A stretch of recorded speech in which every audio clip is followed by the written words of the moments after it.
യേശുക്രിസ്തു കൈവരിച്ചു നിൽക്കുന്ന ലോകത്തിലെ പ്രശസ്തമായ ഒരു സ്റ്റാച്ചു ഉണ്ട് ബ്രസീലിൽ. ഉയരം കൊണ്ട് അത്രയ്ക്ക് വരില്ലെങ്കിലും അതിന് സമാനമായ ഒരു സ്റ്റാച്ചു നമ്മുടെ കണ്ണൂർ ജില്ലയിലുണ്ട്, താബോർ എന്ന സ്ഥലത്ത്. നമ്മുടെ ഇന്നത്തെ യാത്ര അങ്ങോട്ടാണ്. കാറ് കൊണ്ട് പോകാൻ പറ്റുന്ന അത്രയും ദൂരത്തിൽ ഞങ്ങൾ എത്തി. ഇനിയുള്ളത് ഓഫ് റോഡാണ്. ഒന്നെങ്കിൽ ജീപ്പ്, ഇല്ലെങ്കിൽ ഓഫ് റോഡ് ബൈക്ക്. ഏകദേശം 2 കിലോമീറ്റർ ഇനി നടക്കാനുണ്ട്. നല്ല കയറ്റം തന്നെയാണ്.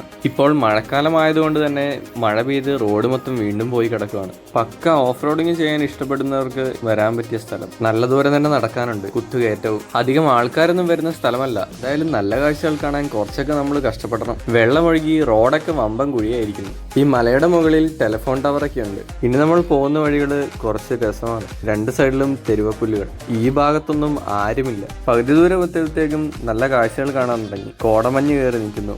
എന്തായാലും മഴ വരുന്നുണ്ടെന്ന് ഉറപ്പായി. അകലെയുള്ള ടൗണുകൾ നമുക്ക് ഇവിടെ നോക്കിയാൽ കാണാൻ പറ്റും. മുന്നോട്ട് പോകുന്തോറും ഫുള്ള് കോടമഞ്ഞ് മൂടി നിൽക്കുന്നു. ഈ ഭാഗത്തായി 2 സൈഡിലേക്ക് കുത്തനെ സ്ലോപ്പ്. നടുക്കൂടെ വഴി പോകുന്ന ഭാഗം മാത്രം ചെറിയ രീതിക്ക് പൊങ്ങി നിൽക്കുന്നു. അങ്ങനെ നമ്മൾ ലക്ഷ്യസ്ഥാനത്തെത്തി. ഈ സ്റ്റാച്ചുവിന്റെ ചുറ്റും കുത്തിറക്കമാണ് താഴോട്ട്. കാണാൻ നല്ല കാഴ്ചയാണ്. ഞങ്ങൾ എത്തിയ സമയത്ത് ഫുള്ള് കോടമഞ്ഞ് മൂടി കിടക്കുവാണ്. ക്രിസ്തു കൈവരിച്ച് നിൽക്കുന്ന ഒരു സ്റ്റാച്ചുവും അതിന്റെ കൂടെ തന്നെ ഒരു കുരിശുമുണ്ട്. ഇരിക്കാനുള്ള സ്ഥലങ്ങളൊക്കെ ഉണ്ട് ഇവിടെ. എന്തായാലും കൊള്ളാം. കുറെ റീൽസിലൊക്കെ ഫേമസ് ആയ സ്ഥലം തന്നെയാണിത്.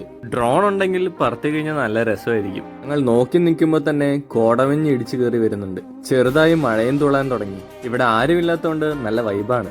കുറച്ചു നേരം പാട്ടൊക്കെ കേട്ടിരുന്നു. അത്യാവശ്യം നല്ല രീതിക്ക് കാറ്റും മഴയും പെയ്യാൻ തുടങ്ങി. വീഡിയോയിൽ പകർത്താൻ നല്ല രസമാണ്. സ്പീഡ് മോഷൻ അല്ല ഇത്, നോർമൽ ഷോട്ട് തന്നെയാണ്.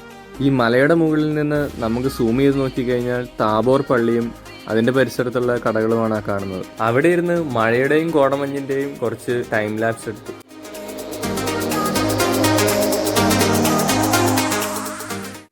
ഞങ്ങളങ്ങനെ തിരിച്ചിറങ്ങാൻ തുടങ്ങി. തിരിച്ച് നമ്മൾ കാർ പാർക്ക് ചെയ്ത സ്ഥലത്തെത്തി. ഇവിടുന്ന് നേരെ മുന്നോട്ട് പോയി കഴിഞ്ഞാൽ ജോസ്ഗിരി എന്ന് പറഞ്ഞ സ്ഥലത്തേക്ക് എത്തി.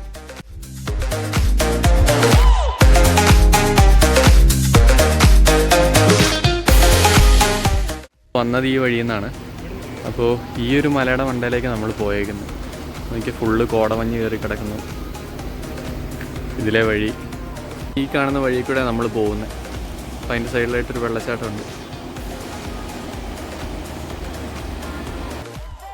അങ്ങനെ താഴ്ഭാഗത്ത് കണ്ട വെള്ളച്ചാട്ടത്തിൻ്റെ അടുത്തേക്ക് നമ്മളെത്തി. ഒന്ന് താഴോട്ടാണ് പോകേണ്ടത്. ഇവിടെ ഒരു നല്ല അടിപൊളി വെള്ളച്ചാട്ടം.